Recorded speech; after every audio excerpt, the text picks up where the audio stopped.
He didn't hesitate. Not a second. Not even long enough to pretend it was difficult. Just as hours after the headlines broke about a quiet biotech breakthrough worth over $1 billion, Ethan Caldwell walked into a private lounge with divorce papers already signed. He placed them in front of his wife like a routine transaction. Clean, final. "You've become a liability," he said. Ava didn't argue. She didn't cry. She didn't even reach for the papers. Because what Ethan didn't know was that the deal he was celebrating from a distance belonged to her. Welcome to today's story. If you enjoy emotional drama and shocking twists, don't forget to like this video and subscribe for more unforgettable stories. And before we begin, let me know where you're watching from in the comments. 3 months earlier, the cracks in their marriage had already begun to show. The lounge overlooked the Chicago skyline, all glass and quiet money. It was the kind of place Ethan liked, controlled, exclusive, filled with people who spoke in numbers and outcomes. Ava had been here before, always slightly behind him, always introduced as my wife without any detail that suggested she existed beyond that title. Tonight, she sat across from him in a simple black dress, no designer label visible, no jewelry except a thin band on her finger. To anyone watching, she looked like someone who had married into wealth and stayed carefully within its boundaries. Ethan adjusted his cufflinks before sitting down, as if even this moment needed polish. He didn't ask if she wanted a drink. He didn't comment on the view. His attention stayed fixed on the folder in his hand. "I had my attorney finalize everything this morning," he said, sliding the documents across the table. "This is the cleanest way to handle it." The divorce papers stopped just short of her hands. Ava looked down at them briefly, then back up at him. Her expression didn't change. Ethan leaned back, satisfied with his own efficiency. "You'll get a fair settlement," he added. "More than fair, actually. I made sure of that." Fair. The word lingered in the space between them. Outside, the city moved like nothing had shifted. Inside, something fundamental had already broken. "You timed this," Ava said quietly. Ethan didn't deny it. "It makes sense. There's a lot happening right now. I don't need distractions. He said it like she had become one without noticing. Ava folded her hands in her lap, not defensive, not defeated, just still. Across the room, a server approached, hesitated, then stepped back again when he caught Ethan's expression. People knew when not to interrupt him. That was the kind of presence he carried now, sharp, controlled, and increasingly untouchable. "You've been distant for a while," Ava said. "That's not the point. It is to me," Ethan exhaled, already impatient. "This isn't about feelings, Ava. It's about direction. My life is moving forward." "Yours," he paused, choosing his words carefully. "You've stayed in the same place." There it was, not loud, not cruel in tone, but final in meaning. Ava held his gaze. "And you think I can't keep up?" "I think you don't want to," he replied. "And I can't build the next phase of my life around someone who isn't contributing." For a moment, something flickered behind Ava's eyes, not anger, not hurt. Something sharper, something measured, but it passed just as quickly. "You've already decided," she said. "Yes, and before tonight, deal closed." "But sauce, only slightly." Ethan's eyes narrowed. "What does that have to do with anything?" Ava didn't answer right away. Instead, she glanced toward the window, where the reflection of the room overlapped with the city lights. For a second, she seemed to be looking at something far beyond the glass. "It's just interesting timing," she said. Ethan shook his head. "You're overthinking it, am I?" The thought stayed unspoken. A soft vibration came from Ava's phone, still face down on the table. She didn't reach for it, but she knew exactly what it was. The final confirmation. The same message she had seen hours earlier. The one she hadn't shared. Ethan noticed the phone but dismissed it. "You don't need to worry about anything," he continued. "The settlement will cover your expenses. You'll be comfortable, as if that had ever been the point." Ava finally reached forward, not for the papers, but to turn her phone slightly, just enough to silence the vibration. Ethan watched the movement, misreading it completely. "You always did prefer to keep things simple," he said. "That's part of the problem." Ava looked back at him. Simple, if only he knew. "You think I've done nothing," she said. "I think you chose not to do more." There was no hesitation in his voice, no doubt. That was what made it so clear. He truly believed it. Ava's fingers rested lightly on the edge of the table now, close to the divorce papers but not touching them. Her posture remained calm, almost detached, as if she were observing the moment instead of living inside it. "You never asked," she said. Ethan frowned. "Asked what? What I was doing, what I was building." He let out a short laugh. "Ava, come on. We both know that's not." He stopped himself, but it was already enough. The assumption hung in the air, unfinished but obvious. Ava nodded once, as if confirming something to herself. For a long second, neither of them spoke. Then she reached forward and picked up the papers. Not with hesitation, not with trembling hands. Just steady, deliberate movement. Ethan watched her closely now, expecting resistance. Emotion, something he could manage. But there was none. She flipped through the first page without reading it in detail. Her eyes moved quickly, efficiently, as if legal language didn't intimidate her at all. Another small pause. Another shift he didn't understand. Ava set the papers back down. Finally, she looked directly at him. "Ethan," she said quietly. There was something different in her voice now. Not louder, not colder, just certain. He felt it before he understood it, yes? She tilted her head slightly, studying him in a way she never had before. Then she asked, calmly, almost gently, "Do you even know whose deal you're celebrating?" Ethan's expression didn't change right away. For a moment he just stared at Ava, trying to decide whether she was serious or simply deflecting. The question sounded too deliberate to be emotional, too calm to be defensive. "What kind of question is that?" he said finally. Ava didn't answer. She held his gaze, steady, unreadable. Across the table, the city lights flickered in the glass behind her, making her reflection seem almost detached from the room. It gave the impression she was already somewhere else, somewhere beyond this conversation. Ethan leaned forward slightly, irritation beginning to show. "I know exactly what deal I'm talking about. It's all over the news. A biotech firm just closed a licensing agreement worth over $1 billion. It's a big move." "Strategic," he paused, then added almost casually, "I've got people looking into it." "Of course you do." Ava lowered her eyes to the papers again, flipping one page slowly. The legal language didn't slow her down. She skimmed it with quiet precision, as if she'd seen documents like this before. Ethan noticed. "You don't need to review every line," he said. "My attorney made sure everything is standard. Clean separation, no complications, no complications." The phrase almost made her smile. "You've already filed?" she asked. "Yes." "When?" "This afternoon." Ava's fingers paused on the page. Timing confirmed. She closed the folder gently and placed it back on the table, aligning the edges with a level of care that didn't match the situation at all. Ethan watched her, trying to read something in her reaction. Fear, hesitation, anger, anything he could predict. But there was nothing obvious. "You're taking this better than I expected," he said. "I'm listening," she replied. That's new. It was meant to provoke her. It didn't.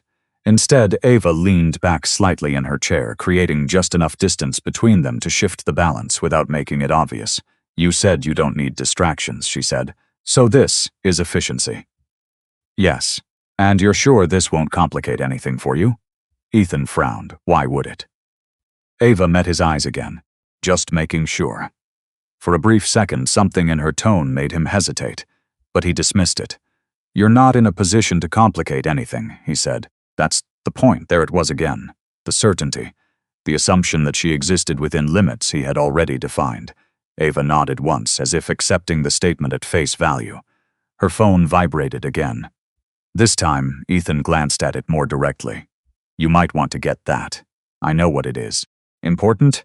"Yes. And you're ignoring it?" "For now." He studied her, puzzled. Ava had never treated anything as more important than a conversation with him. Not in his memory. Something about that small shift unsettled him more than he expected. "Who's calling?" he asked. "Not calling," she said. "Confirming what?" Ava didn't answer. Silence stretched between them again, but it wasn't empty. It felt layered.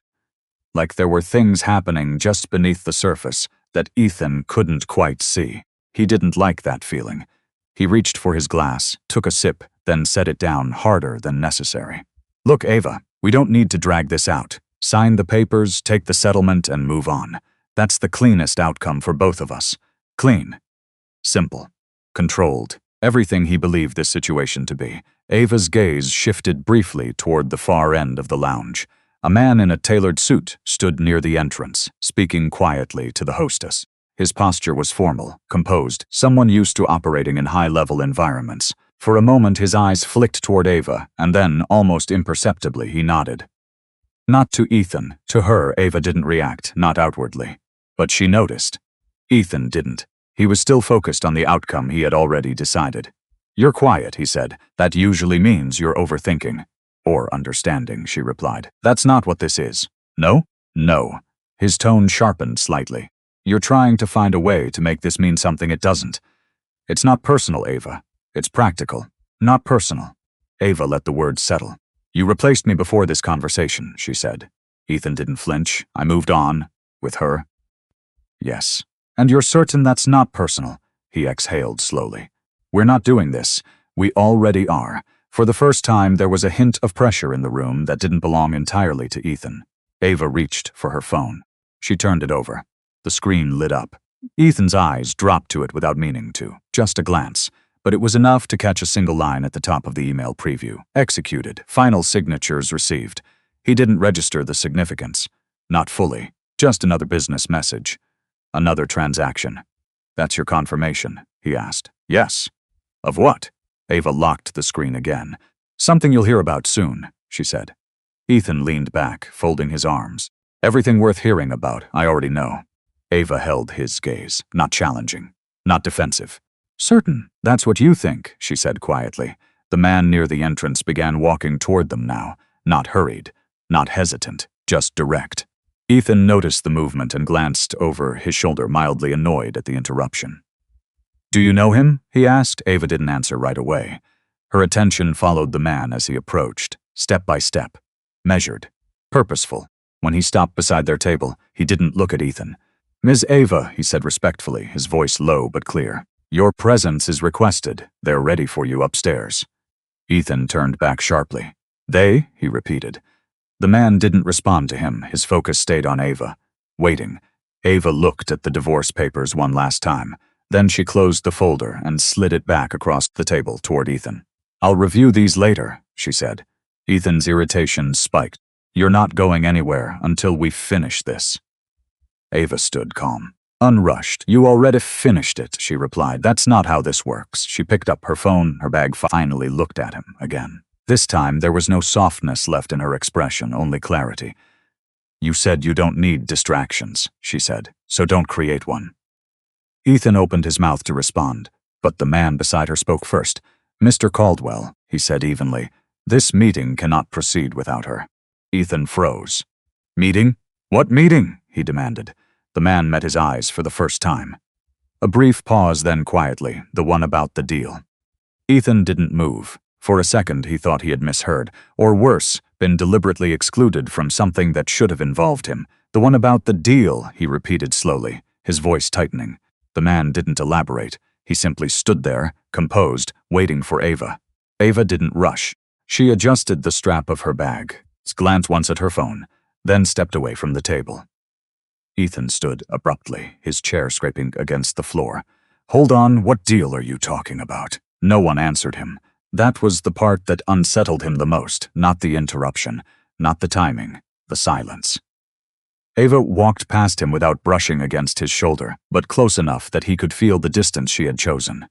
Not forced, not emotional, deliberate. "Are you seriously leaving?" he asked. She stopped, just for a moment. Then she turned slightly, not fully facing him. "You already made your decision," she said. "I'm making mine." "That's not how this works." A faint pause. Ava looked at him again, and something in her expression shifted. Not anger, not even disappointment. Clarity. "That's exactly how it works," she said. Then she walked away. The man followed her without another word. Ethan stood there, the divorce papers still on the table between them, feeling something unfamiliar press against his chest. Not loss, not regret. A crack, small, but real. He shook it off quickly. This was distraction. Nothing more. He grabbed the folder, slid it into his briefcase, and turned toward the exit. If there was a meeting about the deal happening in this building, he had every right to be part of it. Maybe more than anyone. The elevator ride felt longer than it should have. Ethan checked his phone, pulling up the latest article again. The biotech deal had already started circulating across financial platforms. Analysts were speculating. Investors were reacting. The company name was there, but the structure behind it was still vague. Mitchell Biosystems. A mid-level player, at least on paper. No clear public CEO profile. No aggressive press presence. Which meant one thing. Quiet ownership. He smirked slightly. He knew that game. Trying to stay under the radar, he muttered. Smart, but not invisible. The elevator doors opened onto a private floor. Security, a receptionist. Glass doors leading into a conference suite. Ethan stepped forward, expecting the usual recognition. Instead, the receptionist stood. "Do you have an appointment, sir?" He stopped. "I'm with Caldwell Development," he said, his tone controlled but firm. "I was just downstairs. I was told there's a meeting happening up here regarding the Mitchell deal." The receptionist didn't move. "Do you have an appointment?" she repeated. Ethan felt the irritation rise again. "No, but I don't need one. I know people involved. May I have a name?" He hesitated, then gave it. "Ethan Caldwell." She typed something quickly, glanced at her screen, then looked back up. "I'm sorry, Mr. Caldwell. You're not on the list. Not on the list." The words landed harder than they should have. "That's not possible," he said. "Check again." "I did." Ethan stepped closer. Then someone made a mistake. Behind the glass doors, he could see movement. Figures around lit up with projections. Documents spread out, and Ava, seated, at the head of the table. For a split second, his brain rejected what he was seeing. No, that didn't make sense. She wasn't even in the room 5 minutes ago. He leaned slightly, trying to get a better angle. There was no doubt. It was her, not at the edge, not observing, leading. Someone was speaking to her.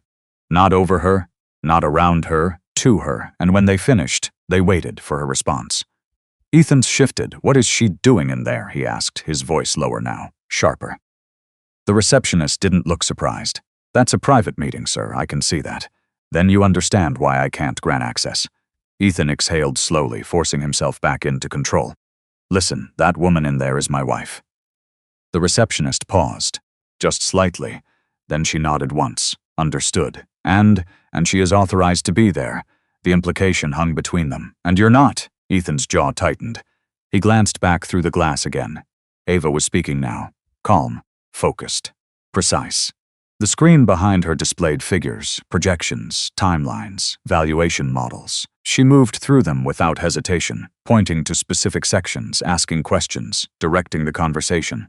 Not reacting, directing. Ethan felt something shift again, deeper this time. He reached for his phone, pulling up the article once more, scanning for details he might have missed.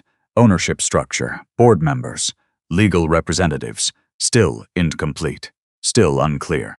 But one thing stood out now that hadn't before. The deal had been signed through a holding entity, one that traced back to a private registration. No public name attached. His mind started connecting pieces. Slowly, uncomfortably. "That's not possible," he said under his breath. Inside the room, someone handed Ava a document. She glanced at it briefly, then picked up a pen. Not hesitating, not deferring. Signing. The Rupam watched her. Ethan's grip tightened around his phone. The receptionist's voice cut through the moment. "Sir, if you don't have business on this floor, I'll have to ask you to step back." He didn't move, because for the first time that night, something didn't add up, not just slightly, completely. He looked at Ava again. Really looked this time, at the way people responded to her, at the way the room moved around her, at the way no one questioned her presence. And then he remembered her question. "Do you even know whose deal you're celebrating?" Ethan took a step back, not because he wanted to, because he had to, because something he had already decided was simple wasn't simple anymore. Inside the conference room, Ava finished signing the document. She handed it back, and for the first time she allowed herself a small, controlled breath. Not relief, completion.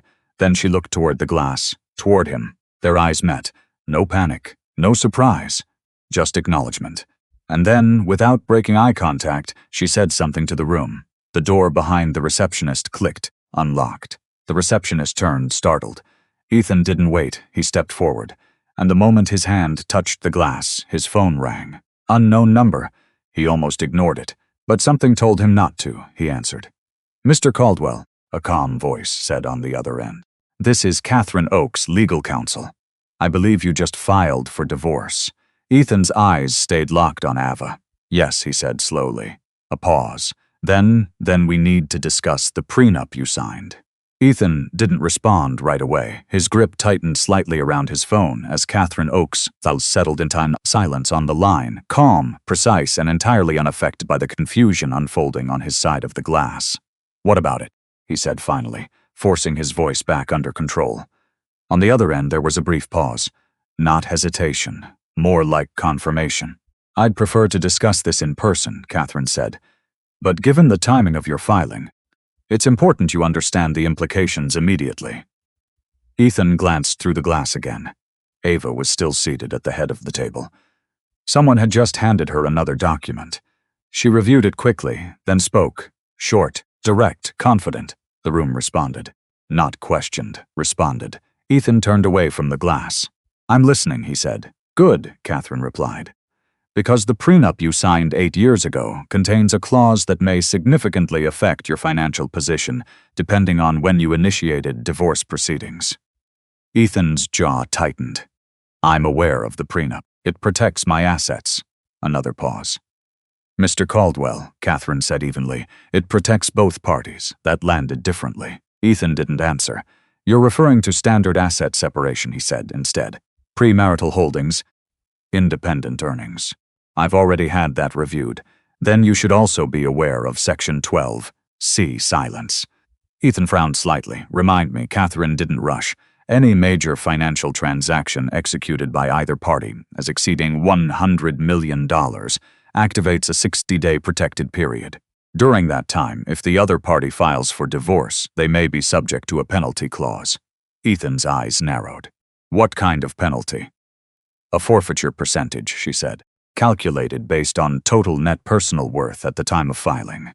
The words didn't fully register. Not yet. Ethan let out a short breath. That's not relevant. Are you certain? Yes. Because according to our records, Catherine continued, a qualifying transaction was executed earlier today. Ethan looked back at the conference room. Ava had just stood up, not abruptly, not dramatically, simply moving to the screen behind her, pointing at a specific line on the projection. The room followed. He felt it again. That shift. That transaction doesn't involve me, he said, slower now. It's not connected to my assets. That depends, Catherine replied. On what? On who executed it? Ethan's patience snapped slightly. Then, tell me. I will, she said, in the appropriate setting. With documentation, that's not good enough. No, she agreed calmly. It's not supposed to be. The call ended before he could respond. Ethan stared at his phone, then lowered it slowly. Something wasn't right. Not just the meeting. Not just Ava being in that room. The timing. The clause. The way Catherine had said it. He turned back toward the glass. Inside, the meeting had shifted again. Ava was no longer standing. She had returned to her seat, listening now while another man spoke. Older, clearly experienced, likely legal or financial counsel. But even as he spoke, his attention kept returning to her. Waiting. Ethan stepped closer. The receptionist moved slightly, as if to intervene, but stopped when she saw his expression. He wasn't trying to enter anymore. He was trying to understand. 8 years. 8 years of marriage. And suddenly, there were pieces he couldn't account for. He replayed small moments in his head. Ava declining to discuss finances in detail. Ava keeping a separate email account. Ava occasionally stepping away to take calls she never explained. At the time, it had all seemed insignificant. Now it didn't. Inside the room, the older man finished speaking. He handed Ava a folder. She opened it. Read quickly, then nodded. A decision, not a suggestion. Ethan's pulse shifted again. This wasn't participation. This was authority. He stepped back from the glass, running a hand through his hair, forcing himself to think. Mitchell Systems, private structure, hidden ownership. A qualifying transaction executed today. And Ava in that room, at the center of it. No, he said under his breath. It didn't fit. It couldn't. He pulled up the article again, scrolling faster this time, looking for anything he might have overlooked. There, a line buried halfway down. Ownership remains undisclosed pending final regulatory filings. He stared at it, undisclosed. His mind moved quickly now, connecting timelines. The deal closed today. He filed for divorce this afternoon. Sectional 12C, protected period, penalty clause.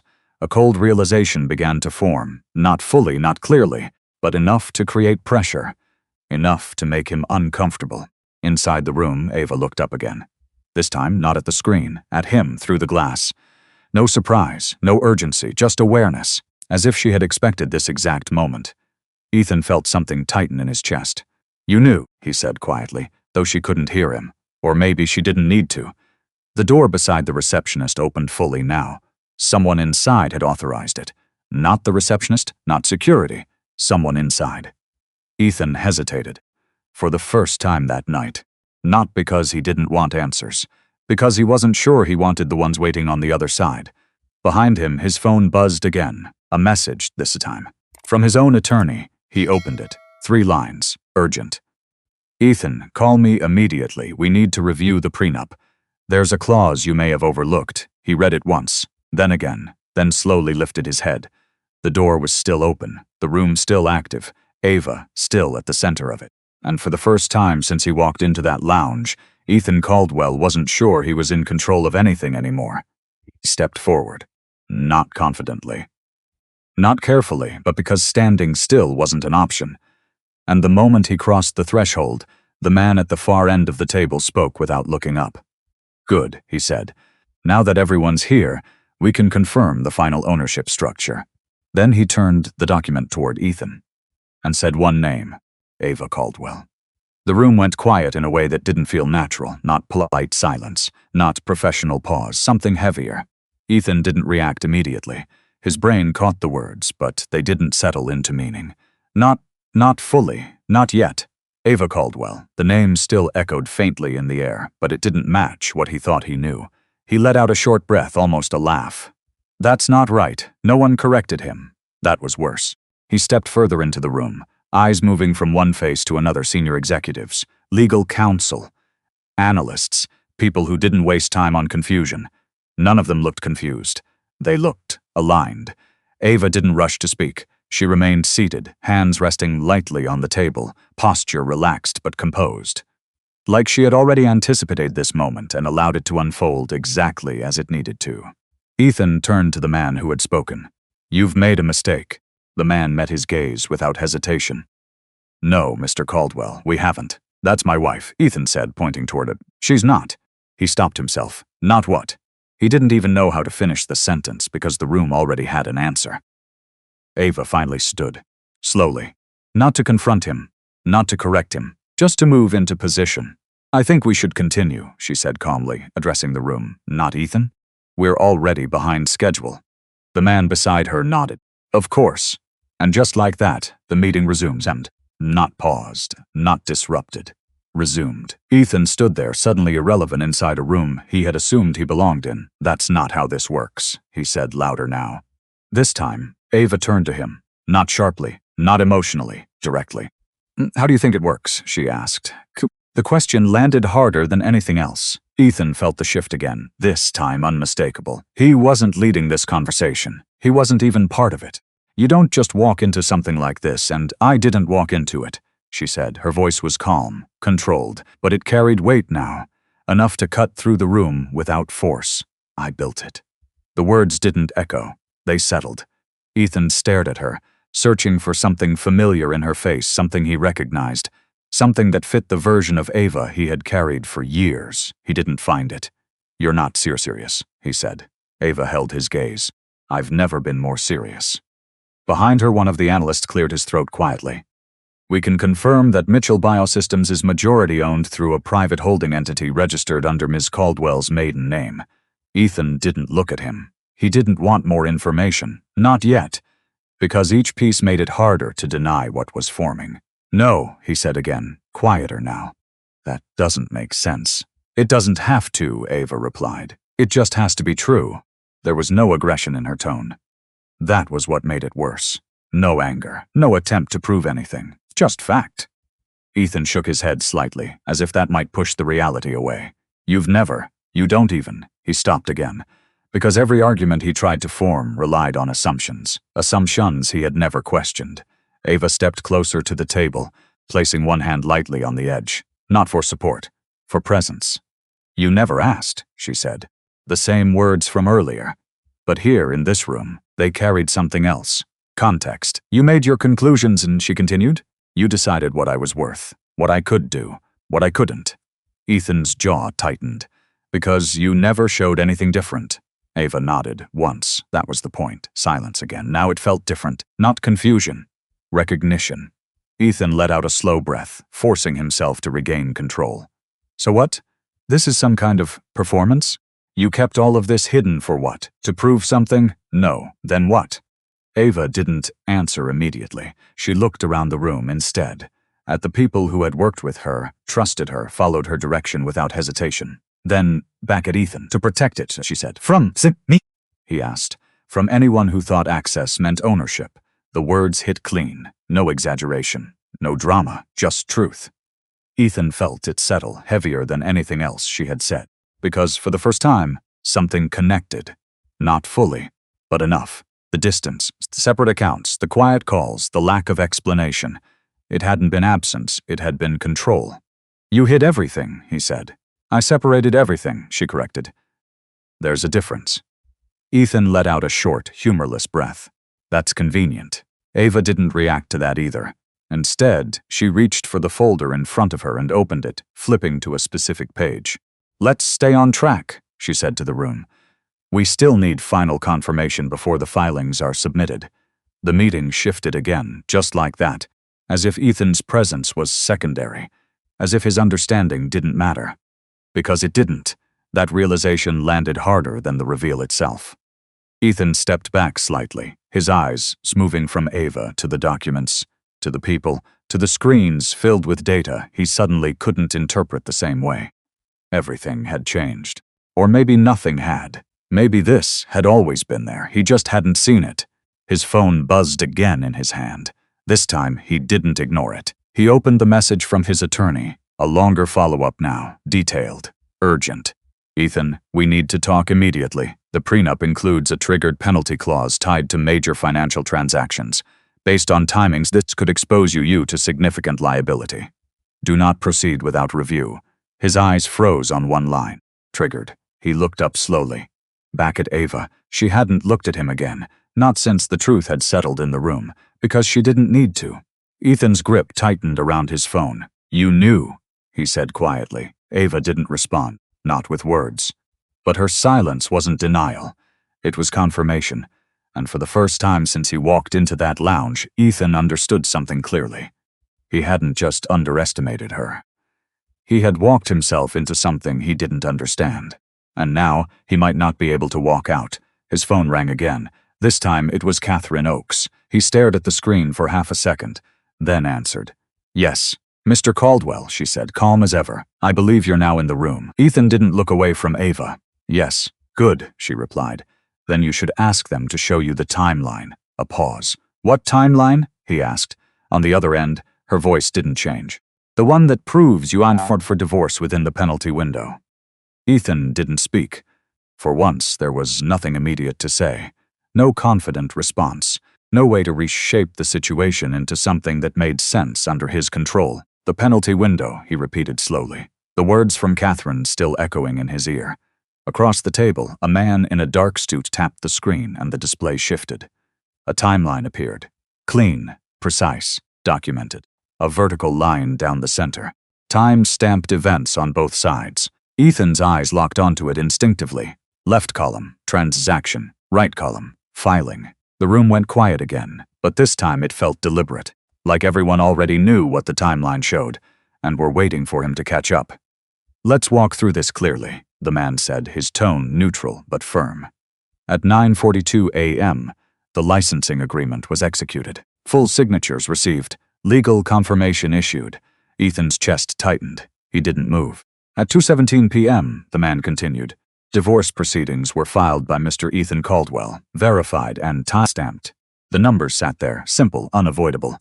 Ethan stared at the gap between them. Hours, just hours. That doesn't mean anything, he said, but his voice had lost its edge. It means everything, another voice replied, Catherine. She was standing near the far end of the room now, having entered quietly without him noticing. She didn't rush forward. She didn't raise her voice. She simply joined the conversation, where it had always been heading. The agreement falls well within the 60-day protected period outlined in your prenup, she said, which activates the penalty clause automatically upon filing. Ethan turned toward her, his expression tightening again as he tried to recover ground. That clause applies if the transaction is tied to shared assets, he said quickly. Or marital property. This isn't. Catherine shook her head once. That's not what the clause says. She stepped closer to the table and placed a document down in front of him, page marked, section highlighted. Any qualifying transaction executed by either party, she said, tapping the line lightly. Not joint, not shared either. Ethan, look down at it. Read it. Then read it again. The words didn't change. He felt something drop in his stomach. That's not enforceable, he said, but the certainty was gone. It is, Catherine replied. Illinois law upholds prenuptial agreements as long as both parties signed voluntarily, with full disclosure and opportunity for counsel. You had all three. Ethan looked up sharply. I didn't sign anything that gives her leverage over my assets. You signed everything, Catherine said. No emotion, no satisfactions, just fact. Behind her, Ava remained silent, watching, not interrupting, not correcting. She didn't need to. Ethan's gaze flicked back to her. You set this up. It came out sharper than he intended. Accusation, not understanding. Ava didn't react immediately. Then, quietly, I protected what was mine. That's not protection, he snapped. That's manipulation. Ava held his gaze. If you read what you signed, you would call it preparation. The room stayed still. No one rushed to fill the silence. Because the shift was happening in real time, Ethan straightened slightly, trying to reclaim something, authority, control, anything. This doesn't hold, he said, louder now. There's no way a clause like that survives scrutiny. It's punitive. Catherine didn't flinch. You're welcome to challenge it, she said, but the language is clear, and there's precedent supporting enforcement under similar conditions. She paused, letting that settle. Which means, she continued, you now have two options. Accept the clause as written, or contest it in court. Ethan's jaw tightened. And you think I won't? I think you should understand the consequences before deciding. He let out a sharp breath, then explained them.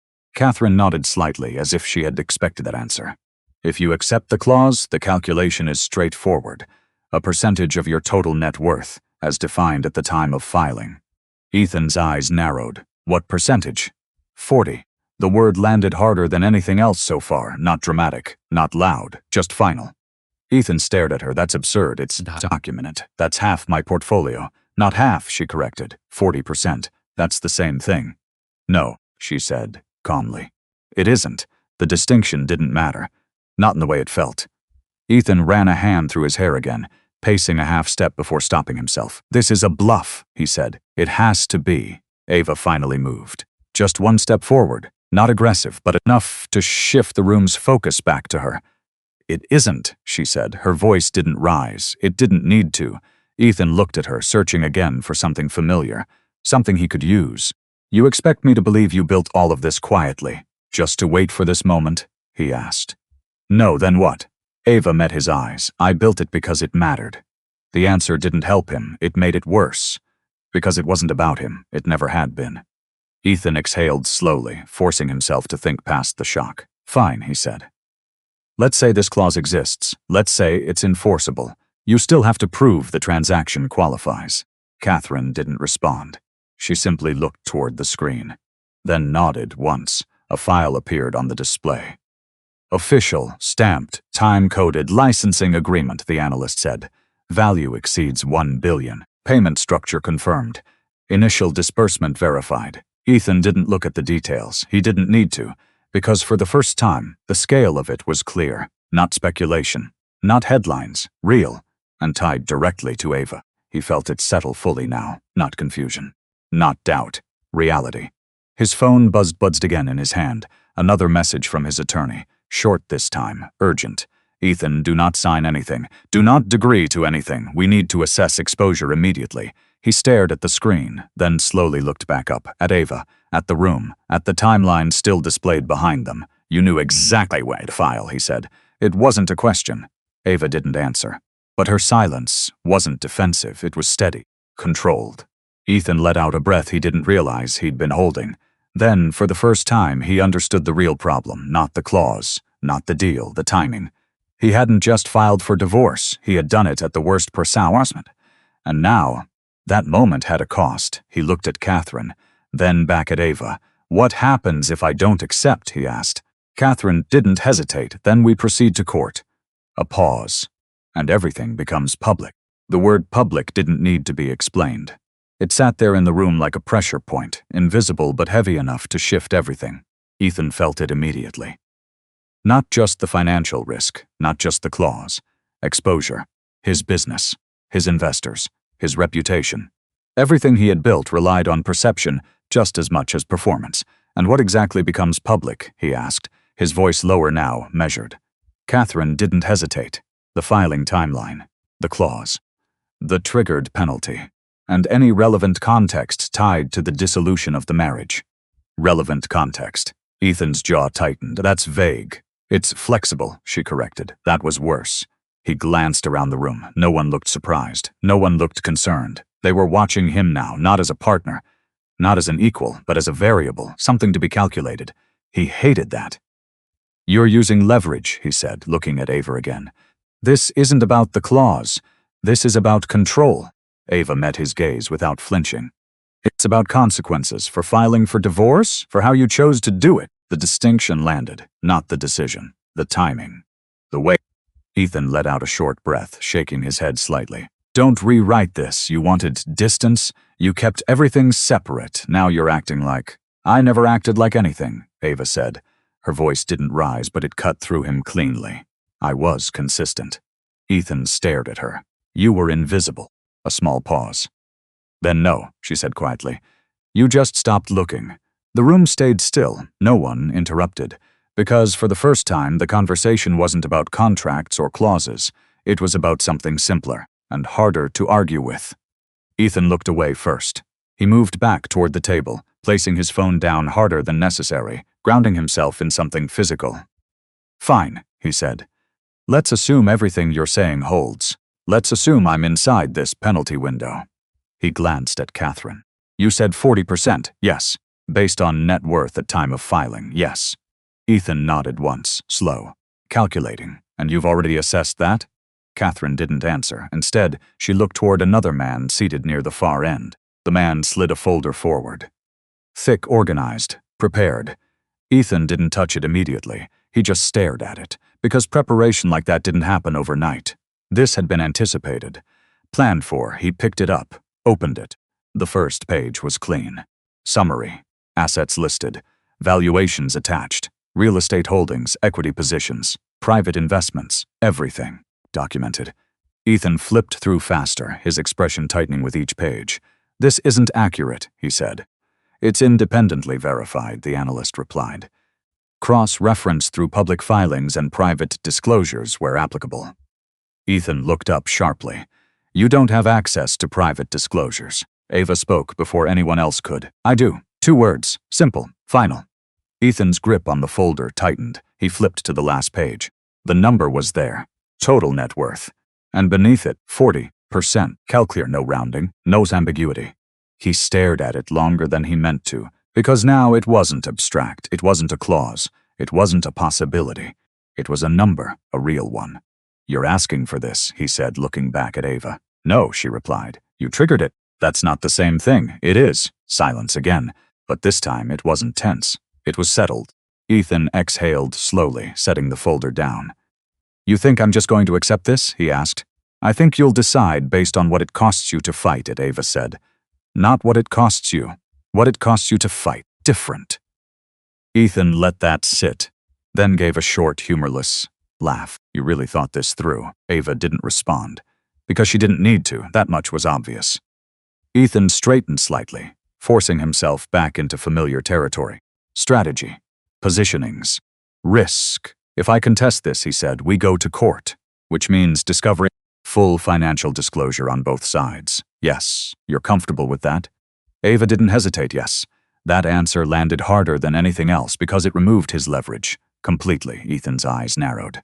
"You're that confident in what you've built?" Ava held his gaze. "I'm confident in what I can prove, not what she claimed, what she could prove." It was subtle, but it mattered.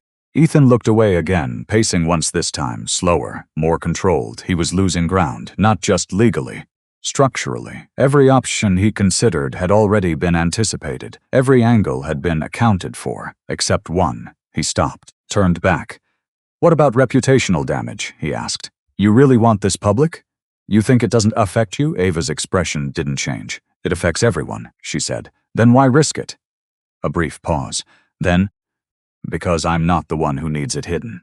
The answer landed clean, too clean. Ethan felt it, that final shift. Not anger, not panic, understanding. He had tried to control the narrative before it started. Now he was walking into one that had already been written. His phone buzzed again. He didn't look at it, didn't need to. He already knew what it would say. "Call me. We need to fix this." But there was no quick fix here, not anymore. Ethan looked at Ava one more time. Really looked. Not at the woman he thought he had outgrown, but at the one standing in front of him. And for the first, he saw the gap. Not between their wealth, between their understanding. "You've been planning this for years," he said quietly. Ava shook her head once. "No," she said. "I've been building for years. The distinction mattered, more than anything else." Ethan exhaled slowly, then asked the only question left that actually mattered. "What do you want?" The room didn't move, didn't speak. Everything narrowed to that moment. Ava didn't answer immediately. She looked at him, not with anger, not with satisfaction, just clarity. Then she reached for a document on the table, turned it toward him, and slid it across. "Review it," she said.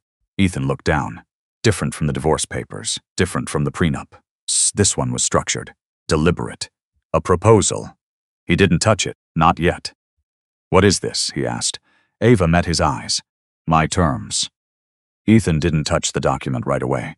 He stared at it like it might change if he waited long enough. It didn't. The paper sat there, clean, structured, already aligned with everything else that had unfolded tonight. Not rushed, not reactive, prepared. "That's what this is about," he said, finally, his voice quieter now. "You want to negotiate?" Ava didn't sit down. She stayed where she was, one hand resting lightly on the table, grounded but not rigid. "I'm offering you a choice," she said. "I already have one," he replied. "That's not a choice, or go to court. That's a consequence, the distinction again. Always the distinction." Ethan exhaled slowly, then picked up the document. He flipped it open. The first page wasn't legal language. It was a summary, clear, direct. He read the first line, then the second, then stopped. "This is less than the clause," he said, looking up sharply. "Yes." Ethan frowned, scanning further. "You're not asking for the full 40%. No." "Why?" The question came out too quickly, too defensive. Ava held his gaze. "Because I don't need it." The room didn't react. But Ethan, he felt it. Not the words, what they meant. "You're giving up leverage," he said. "I'm defining terms. That doesn't make sense." "It does," she said calmly. "You just haven't considered it from my side." Ethan looked back down at the document. The numbers were still significant, still real. But they weren't everything. There were conditions, structured payments, confidentiality clauses, a timeline, and something else. He slowed. "Read more carefully." His jaw tightened. "You want this resolved privately," he said. "Yes, and in exchange, I agree to this reduced settlement. Yes, and I don't contest the prenup. Yes." Ethan let out a breath through his nose. "So you still win." Ava didn't respond to that. Because it wasn't about winning. And for the first time, Ethan started to understand that. Not fully, but enough. "You're protecting the company," he said. "I'm protecting what I built and your reputation." A brief pause. That too. Ethan nodded slowly, as if something was finally aligning. Not in his favor, but logically. "If this goes public," he said, "your deal becomes part of the narrative, the timing, the clause, the divorce. Yes, that affects investors. Yes, that affects long-term positioning. Yes." She didn't deny any of it. She didn't need to, because she had already accounted for it. Ethan looked at her again. Really looked. "You thought this through," he said. Ava didn't answer, but the silence spoke clearly enough. Ethan closed the document halfway, not setting it down yet. "There's still something missing," he said. Ava waited. "You didn't just protect yourself," he continued. "You anticipated this." A pause, and not just the clause. He held her gaze. The timing, the word hung there. Ava didn't deny it, didn't confirm it. She just met his eyes. "You filed when you did," she said, "because you thought you were in control." That's not an answer. It is. Ethan felt something shift again. Not in the room. Inside his own thinking. Because for the first time, he wasn't trying to dominate the situation. He was trying to understand it. "You didn't need me to file," he said slowly. "No, but you knew if I did." The sentence didn't finish. It didn't need to. Ava let the silence settle. "Then, you made your own decision," she said. That was the part that landed hardest, because it meant this wasn't a trap. Not entirely. It was a structure. One he walked into on his own. Ethan lowered the document slightly, his grip loosening without him realizing. "You could have told me," he said. Ava's expression didn't change. "When?" she asked. The question caught him off guard. "Before this," he said. "Before what?" "Before it got here." Ava held his gaze. "Before you decided I was a liability." The words were quiet, but they cut clean. Ethan didn't respond, because there wasn't a response that worked. Not anymore. The room stayed still again, but the tension had shifted. Less sharp, more final. Ethan looked back at the document, then slowly set it down on the table. "I need time," he said. Catherine stepped forward slightly. "You have 48 hours before we proceed with formal action." Ethan nodded once. "I'll review it with my attorney. That would be advisable." He looked at Ava again. Something in his expression had changed, not soft, not apologetic, but different, less certain. "You're really walking away from this," he said. Ava didn't hesitate. "Yes." "And that's it?" "No." A small pause. "It's everything." Ethan let that settle. Because for the first time, he understood what she meant, not just the deal, not just the clause, the entire structure of their relationship. What it had been, what it had become, what it wasn't anymore. He picked up his phone, his briefcase, the divorce papers still inside. For a second, he hesitated. Then he turned toward the door. No one stopped him. No one needed to, because for the first time since he walked into the lounge, he wasn't leaving with control. He was leaving with consequences. As he reached the door, Catherine's voice followed him. "Mr. Caldwell," he paused.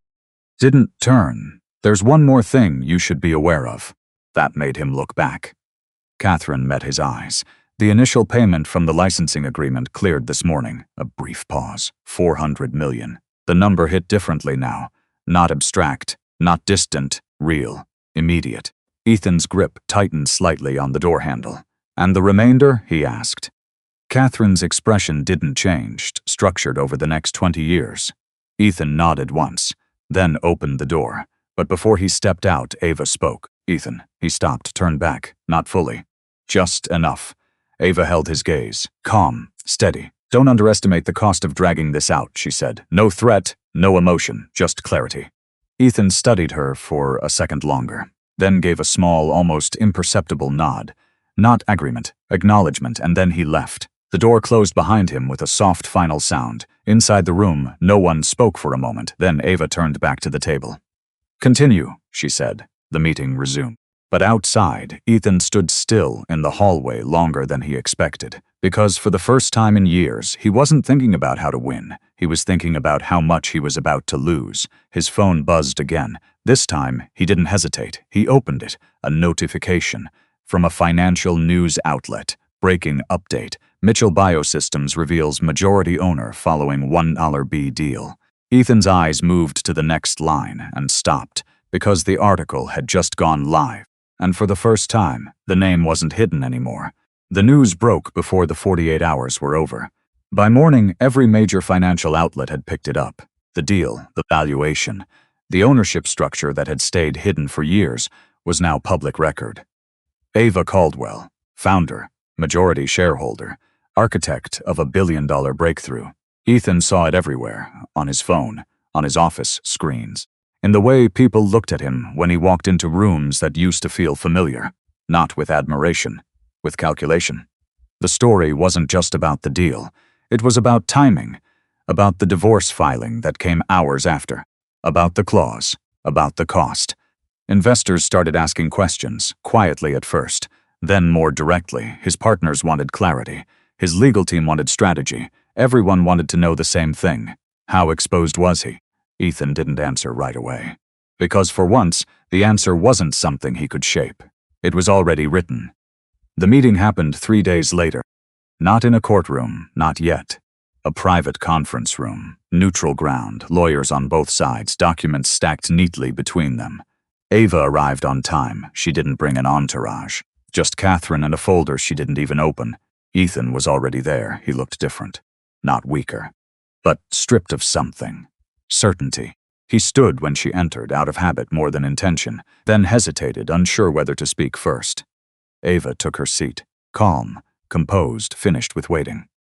"I reviewed your terms," Ethan said. His voice was steady, but quieter than before. "And I'm accepting. No argument. No conditions, just that." Catherine nodded once, already reaching for the paperwork. Ava didn't react immediately. She watched him for a second longer. "Not to confirm, to understand. You're not contesting?" she asked. Ethan shook his head slightly. "Not worth it." That was honest, more honest than anything he had said before. The room moved efficiently after that. Signatures, confirmations. Legal language exchanged and finalized. It didn't feel dramatic, it felt final. When it was done, Catherine closed the folder and stood. "Everything will be filed within the hour," she said. Ethan nodded, then looked at Ava again. This time there was no calculation in his expression, just something quieter. "You could have taken everything," he said. Ava met his gaze. "I didn't want everything," she replied. A small pause. "I just wanted what was mine." Ethan let out a breath, almost a laugh, but without humor. "I thought you had nothing," he said. Ava didn't correct him, because that had never been the real mistake. "You thought I needed you," she said. That was the difference. Ethan looked down for a moment, then back up. "I didn't understand you," he said. "No," Ava replied softly. "You didn't try." There was no anger in it. That was what made it land. Ethan nodded once. Acceptance, not agreement. "I won't make that mistake again," he said. Ava didn't respond, because that part of his life wasn't hers anymore. He hesitated, then added, "I'm sorry." The words were simple, late, but real. Ava held his gaze for a moment, then nodded once. Not forgiveness, not rejection. Acknowledgement. That was all he was getting, and for the first time Ethan seemed to understand that. He stepped back, gave her space. And then he left. No argument, no attempt to stay. Just gone. The building felt quieter after. Or maybe Ava did. She stood by the window for a moment, looking out over the city.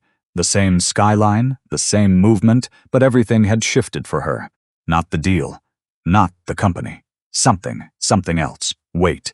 Expectation. The constant need to explain herself to someone who had already decided who she was. It was gone. Catherine approached quietly. "You're clear," she said.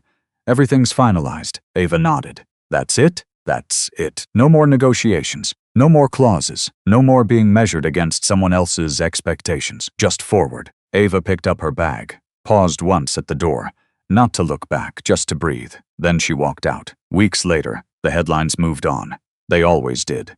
The deal stabilized, the company expanded. New partnerships formed. The numbers continued to grow, but they weren't the point anymore.